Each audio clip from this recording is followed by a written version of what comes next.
بەڕێزان بەردەوامین گفتوگۆ دەکەین لەسەر ڕەوشی ڕۆژاوای کوردستان بە گشتی و ڕەوشی کورد لە ناوچەکە کورد پێویستە چی بکە بەرامبەر بەو دەستدرێژیانی کە دەکرێتە سەری و تا چەند ئێمە پێویستە پێداچوونەوە بکەین بەو دەستەواژانەی سەلەن هاوپەیمانەتی نێودوڵەتی پشتیوانمانە و ئایا ئەوان پاسەوانی ئێمەنیان دۆستمانن و چۆن بڕوانین لە پەیوەندیەکانمان لەگەڵ کۆمەڵگەی نێودوڵەتی کورد ئەبێ چی بکە ئەو یەک ڕیزیەی کە ئێستا هەیە لەسەر شەقامەکان دەیبینین لە سەراستی جیهان دەیبینین چەندە گرنگە دەستمان پێوە بێ و بەردەوام بێ گفتوگوێن پرس و باس بابەتان ناکەین لەگەڵ زۆر بەڕێز مامۆستا بووبەکر هەڵەدنی چاودێری سیاسی سیاسەتمەدار مامۆستا سڵاو لێبێ زۆر بەخێر بێ. زۆر سپاس کاکە سەر چاو زۆر سپاس زۆر بەخێر بێ. مامۆستا جەنابەت چوویتە ڕۆژاواش لەم چەند ڕۆژەی ڕابردوو با لەوە دەست پێ بکەین ئەوەی خۆتان بینیتان لەوێ ڕەوشێوێ چۆن بوو؟ بەڵێ ناوی خۆی گەورە و میهرەبان ئەوەی ئێمە هەندێک دیدارمان لەگەڵ هاوسەرۆکی پێدە و هەندێک لە فەرماندە مەیدانیەکان کرد و بە عەمەلیش چووینە ناو هەندێک شار و شارۆچکەوە لەسەر ئاستی شەڕوانان و لایەنی ئەوپەڕی ورە و گیانی بەرخودان و بەرگریان بەهێزە چونکە ئەوان خاوەن دۆزێکی ڕەوان چ دۆزی گەلی ئێمە لە ڕۆژئاوای کوردستان چ ئەوەی کە شەڕی تیرۆریان کردووە و 15 ساڵە لە ژێر ئەو ئاگر و ئاسنەی شەڕی تیرۆران لە ڕۆژئاوای کوردستان. خاڵی دووەم ئەوەیە کە خۆتان نەزانن گەمارۆ هەیە لەسەر ئەو ناوچانەی ئێستا کە ناوچە کوردنشینەکانی ڕۆژئاوای کوردستان کە ئێستا تەنها لە ناوچە و هەرێمە کوردیەکان ماو نەتەوانێ گەمارۆیەکی زۆر هەیە و هەندێک جەنجی دەرونیش هەیە دژی ئەمان بەڵام خۆشبەختانە گەلەکە وشیارە لە ڕاستیە و جەختیان لەسەر خاڵی سێهم ئەم پاڵپشتیەی کوردستانیان دەکردەوە لە هەموو پارچەکانی کوردستان و لە تاراوگا کە ئەمە بۆ ئەوان وەکو بڵێ هەم هاندانە هەم دەفعەیەکی معنەوی زۆر زۆر گەورەیەکە ئەو پاڵپشتیانە دەبینن و خۆشت بینیتان لە ڕاستیە ئەو خۆپشاندە جەماوەریە بەرفراوانە لە بەشێکی زۆر لە پایتەختەکانی ئەوروپا لێرە لە باشووری کوردستان و ئەوەی کە میدیای کوردی بە هەموو دەنگ و ڕەنگە جیاوازەکانەوە زۆر باش ڕووماڵی ئەم بابەتی کرد من پێم وایە بەشێک لەو پەرەسەندنانە هەبوون و هەندێک تەراجع و پاشەکشێ لە بڕیاری هەندێک زلهێزانی نێودەوڵەتی و ئەنجامدانی دوو دانیشتن و درێژکردنەوەی ئاگربەست هەموو بەرهەمی ئەو پاڵپشتە معنێویە. باشە مامۆستاویەوە تێبینیتان کردووە ئەحمەد شەراب محەممەد جۆلانی چی لە کوردەوێت لە ڕۆژئاوا؟ بەڵێ ئێمە بێ ئەوەمان لە بیر بێ لە ڕاستیە ئەمە تەنها ئەحمەد شەرع نییە خۆتان نەزانن لە فەڕەنسا ڕێکەوتنێک کراوە بە ئامادەبوونی هەندێک لایەنی نێودەوڵەتی هەندێک ناوچە و ڕێکەوتنێکی ئەمنیش لەگەڵ ئیسرائیلە واژۆ کراوە و لەو لاوە گرفتی سەرەکی گوشارەکانی تورکیایە. تورکیا ئەو زەختانەی کە ئەیکا لە حکوومەتی ئێستای سووریا ئامانجەکە ڕوونە کە تورکیا جارێکی تر نایەوێ هەرێمێکی تری کوردستان ئەگەر بە حەز و خواستی ئەو بێت تەڵعاً نایوێ هەرێمێکی تری کوردستان لەوێ ئیتر ئەگەر لە شارۆکچکەیەکی بچووکی شابێ ئەگەر تەنها لە کۆبانە شابێ بە نمونە نایەوێ هەرێمێکی تری کوردستان لە ڕۆژئاوای کوردستان دووپات ببێتەوانێت چونکە ئەمە بە مەترسی ئەمنی و ئاسایشی قەومی خۆی دەزانێت کە بەداخەوە لە ڕاستیە ئەمە پێچەوانەیە لەسەر ئەو بانگەشانەی کە دەوڵەتی تورکیایکا کە ئێستا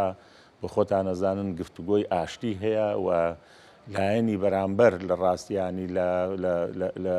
پارتی کرێکارانی کوردستان ئیسیجابەیان بوو بۆ پرۆسەیەوە کۆمەڵی هەنگاویان لە خۆ هەڵوەشانەوە لە چەکدانان لە کێشانەوەی هێزەکانیان لە باکووری کوردستان ئەمە ینی کەواتە کاراکتەری سەرێکی لە میانەدا تورکیایە لە ڕاستیە کە ڕۆڵە بینێەوە ئەو گوشاراناکات و تەسریح و لێدوانەکانی سەرۆک کۆماری تورکیا و وەزیری بەرگریەکەی و وەزیری دەرەوەی و زۆربەی سوپا سالارەکانی لەم میانەدا ڕوونە لە ڕاستیە کە ئەوان دژی ئەوەن کە کورد لە ڕۆژئاوای کوردستان لەسەر پێی خۆی بوەستەیە کە خۆشبەختانە ئێمە پشت ئەستورین بە مێژوو ئەستورین بە قوربانیدان پشت ئەستورین بە حزورێک کە لە 2011ەوە تاوەکو ئێستا لە 15 ساڵی ڕابردووە دەستی پێکردووە. باشە مامۆستا ئەوەی لەوێ ئێوە بینیتان هیچ پەیوەندیەکی بە مەسلەی ئاینەوە هەیە بە بێباوەڕیەوە هەیە ئەمە شەڕی کوفر و ئیلحادە یان شەڕێکی نێتەوەییە لەگەڵماندا دەکرێت لەوێ؟ نا ئەمە پێم وایە ینی ئێمە پێویستیمان بەوە نییە. من حتا چەند دۆست و خۆشەویستێک تەکلیفیان لێکردم وتیان بۆ ڕسمی هەندێک مزگەوت ناگری مزگەوتەکان بگرە و وتمەڵاهی ئێمە ئەگەر 1400 ساڵە گەلانی مسلمان لە ئێمە حاڵی نەبوو بن بەم هەموو بەشداریەمان لە شارستانەتی ئیسلامی بەم هەموو کەڵەزانە و سەرکردە سەربازێک کە تیامانە هەڵکەوتووە ئەم گەلانە لەگەڵمان ئەژین خزمایەتی و ژن و ژنخوازی هێشتا تێنەگەیشتون کە گەلی ئێمە مسلمانە بە زانیاری جەنابەت هەر لەو سنوورەی کە خۆسەری لە ڕاستیە سەرپەرشتی دەکا و ئیدارەکە زیاتر لە 2630 مزگەوت هەیە. ئەو شەوەی ئێمە ئەو شوانی کە ئێمە لێ خۆتون بەدەنگی ئەڵڵاه ئەکبەر خەبەرمان بۆتەوانێ. نەخێر ئێمە وەکو نەوەک دیندار بە ئامانجگیراوین نەوەکو بێدین بە ئامانجگیراوین. ئەمەی کە لەگەڵمانەکرێت لە ڕۆژ ئاوای کوردستان لەسەر بێدینیەکەمان نییە لەسەر بێدینیمان نییە لەسەر ئەوەش نییە کە ئێمە دیندارین لەسەر ئەوەیە ناسنامەیەکمان هەیە پێوترێ کورد کە بەداخەوە لەو پارچەی کوردستانە حیزبی بەحسی سووری خراپتر لە حیزبی بەحسی عێراقی کردووە چونکە هاتۆ لە ڕووی جوگرافیاشەوە کوردی ڕاگوێزاوە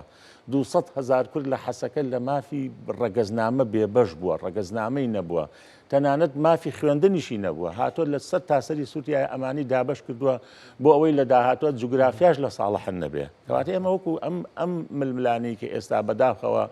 هەندێک خۆشبەختانە ناڵین هەموو کاک ڕانکۆ چونکە فەرقی کردووە لە ڕاستیە هەندێک ینی دەستە و گروپ کە ئیکەنە شەڕی ئاینی و سیکولار و مەشرەب چەپەکان مەسەلەن هجوومێکی ناپێویست ئەکەنە سەر هەموو ئاینی ئیسلام و مێژوو و ئیسلام خوازان و لەو لاوە هەندێک بەناو زانای مسلمان یاخود بەناو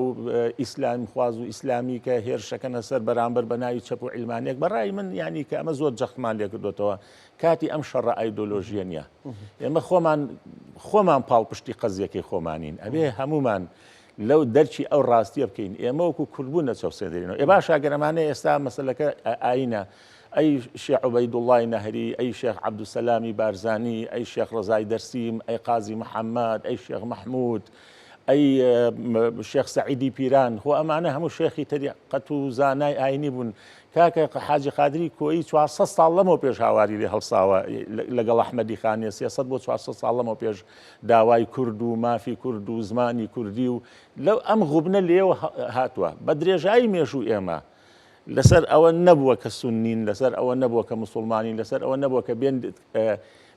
دینمان فێرکەن کە حەدیشیان نییە چونکە هیچ میلەتێک وەکو کورد دیندار نەبووە کە زۆرینەی خەڵکی کوردستان ئیسلامی هەڵبژاردویانی ئیسلام ئاینی سەرەکیەتی هیچ میلەتێک وەکو کورد هەم ڕازگۆ نەبووە هەم بە ڕەوشتیش نەبووە کە ئەم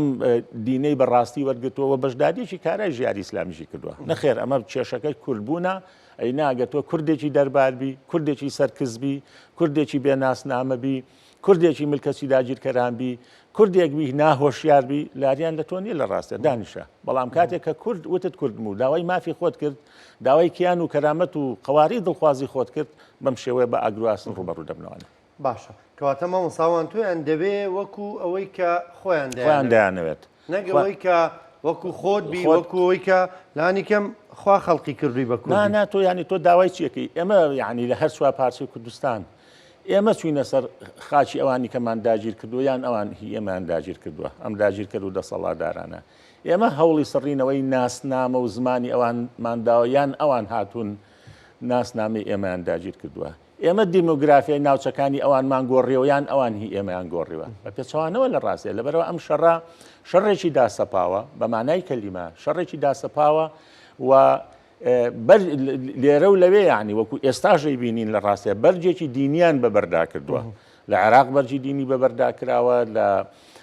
هەڵاتی کوردستان بەرجی دینی بەردا کراوە و بینیمان لە ڕاستێ بەداخەوە لە ڕاستەیە کە ئێستا هەر چوار دەوڵەتەکەی کوردی بەسەرا دابەش کراوە هەر چواریان بەناو دەوڵەتی ئیسلامین زۆر بەداخەوە لە ڕاستیە ئیدعای ئیسلام و دین و ئایەت و قورئان لەگەڵمانە دوێن بەناوی برایەتی گەلان لەگەڵمانە دوێن بەناوی برایەتی ئیسلامی لەگەڵمانە دوێن کە هەمیشەش ئەم برایانە لەگەڵ ئێمە ڕازگۆ نەبوون کورد تاقەنەتەوەی لە ڕاستە کە تەنانەت برایەتی ئیسلامی و برایەتی گەلانیشی پێڕەو کردووە بەوەی کە میلەتێکی لێبوردە بوو لە باشووری کوردستان لانی کەم هاتۆ پێشوازی لەم هەموو برانی نەتەوەکانی ترەکە لە ڕۆژئاوای کوردستان لەو 11,000 شەهیدەی کە هەسەدە داوێتی نیوەی ڕێجی شەهیدەکانی تر لە شەڕی تیرۆرە لە بەدگری لە ناوچەکانی تر شەهید بوون لە ڕاستیە. باشە مامۆستا کورچەندە پێویستی بەوەیە من ناڵێم لە بنەما مەبادیەکانی خۆی لا بدا ئەوەی کە پێی ناسراوەتەوە لە ڕێزگرتن لەوانی تر لە بڕابوون بە پێکەوە ژیان بەوانی تر بەڵام ئیتر ئەم چەمکانە دەبێت بکەوێتە ژێر پرسیارەوە مەسەلەی برایەتی گەلان برایەتی ئاینداری ئێمە کوردین ڕێز لەوانی تر دەگرین و بڕامان بە پێکەوە ژیان هەیە بەڵام ئەم چەمکی برایەتیەوان ئێمە بە برا نازانن دەردەکەوێت لە هەموو خۆناخەکاندا ئیتر ئەم چەمکی برایەتی واستەکەم بەزێمەوەکو گەلێکی بژێردەستە بڕامان پێێتی بەڵێ کاک ڕانکۆیانی تۆ یەکێک لە هەرە سوود و قازانجەکان لەم دۆخی ڕۆژئاوای کوردستان ئەم ڕاچەنینە نەتەوەییە ئەم هوشیارە نەتەوەییە ئەم هۆگری و ئینتیمایە جارێکی تر دەمەزەر بووە تۆ ببینە ینی کە ئێمە لانە جەنابەت ئێمە یانێ لەم بەرنامەی تۆ خەڵکێک هەبوو بێ چەندین جار دڵە خورپەی بووە لەسەر ئەمنەوەی ئێستا ئایا ئەمنەوەیە ئەتوانێت ئینتیما و هۆگری بۆ نەتەوە نیشتیمانەکەی هەبێ بینیمان ئێمە لە خۆ پیشاندانەکە لانی کەم هی شارەکەی خۆمان لە سلێمانی بینیمان کە زۆربەی بەشدادوانەوەی تازن کە کەواتە ئەم هوشیاریە کە دروست بووە یەکێکە لە سوود و قازانجەکانی ئەم دۆخەی ڕۆژئاوای کوردستان چۆن داعشیەکی خستین ڕوبەڕووبوونەوەی داعش ئەم جارش ڕوبەڕووبوونەوەی شەڕی داسەپاوی براکانمان لە ڕۆژئاوای کوردستانی یەکی خستینەوانێ و ئێستا هوشیاریەک دروست بووە بۆ هەمومان هوشیارێکا بێ بەم جۆرە بێ لە ڕاستە یەک ئێمە دەرچی ئەوە بکەین بۆ شەڕمانەکەن ئەوەی کە باسمان کرد لەسەر کوردبوونە دووهەم بە هەموو ئەو چەمکانەدا بە هەموو ئەو هاوپەیمانێتیانەدا بچینەوانێک کە لە ڕابردوانی ئەم خۆش باوەڕیە یاخود گرەوکردنە لەسەر ئەوەی کە پیشەکی بەرنامەکەدا جەنابەت خستە ڕوو گرەوکردن لەسەر هێزی نێودەوڵەتی لەسەر هەندێک هاوپەیمانێتی ئەمانە بێ پێدا بچینەوانێ سێهەم بەڵام لەگەڵ ئەوە نابێ ئێمە شەڕەکە بکەینە شەڕێکی شۆڤێنی عنسوری چکابێ دوورمەودا بۆ ئەم بابەتە بڕوانین ئێمە لە ناوچەیەکە ئەژین لە هەر چوار پارچەی کوردستان لەگەڵ گەلانی ترە ئەمەی کە ئەکرێت لە ڕاستیە داسەپاوە لایەن دەسەڵاتدارانی گەلانی ناوچەکە جینا بە درێژایی مێژوو ئەم چوار نەتەوەی کورد و عەرەب و تورک و فارس مێژووی هاوبەش و سەرزەمینی هاوبەش و خەباتی هاوبەشیشانەوە بەڵام ئەوە دەسەڵاتدارانن ئەم ئاراستەیە دەگۆڕن ئەبێ خۆش باوەڕ نەبین لە سیاسەتە ئەبێ تەکتیک بکەین ئێمە لە هاوپەیمانێتیەکانە لە ڕوبەڕووبوونەوەکانە معادلەکان جوان جوان بخوێنینەوانێ من پێم وایە لە ڕاستیە لەگەڵ ئەم هەموو ژان و زەخت و زۆرە شاکە هەیە هێشتا ئێمە دەرفەتی خۆ هەڵسانەوەمان هەیە و بە دڵنیاییەوە سەقسی لەسەر دەکەین مامۆستا بەڵام حەزەکەم لەسەرەوە بمێنینەوە کە دەڵێ پێویستە خۆش باوەڕ نەبین پێدوانی ئێمە لە ڕابردوودا وامان ڕوانیوە لە کۆمەڵگەی نێودەوڵەتیان لە ئەمریکا بۆ نمونە ئەوان پاسەوانی ئێمەن لە کاتێکدا بەتایبەت لە سەرنەمی دۆناڵد ترەمپدا ئەمریکا نەک پاسەوانی هیچ وڵاتێک نییە بەڵکو بەرژەوەندەکەی خۆی کە نەما ئیتر ئامادەیە هەموو مەبادیەکی تر وەلاوە بنێ ئەوە هەڕەشە لە کەنەدا دەکا هەڕەشە لە گرینلاند دەکا کە مەسەلەن ئەو وڵاتانی کە زۆر زۆر دۆستیشین ینی وەکو دەڵێ هاونەتەوەشن تا ڕادەیەک بەڵام هەڕەشە لەوان دەکا چ بێتە سەرەوەی کوردێک ئێمە لێرە ئەوان بە پاسەوانی خۆمان بزانین یەکەم کاک ڕانکۆ ئەوەی کە تۆ یەکەم سیاست مەساڵح و بەرژەوەندیە ئەوە بۆ هەمووان لە ڕاستە بە تایبەتی ئەوان کە دەوڵەتی خاوەن سیادە و زلهێزی نێودەوڵەتین و ململانێ و ڕکەبەری نێوان بلۆک و جەمسەرەکانی وەکو سین و رووسیا و ئەمریکا و ئەوروپایە ئەمە هەیە لە ئۆکرانیا لە ڕۆژهەڵاتی ناوەڕاست و لە دنیاشە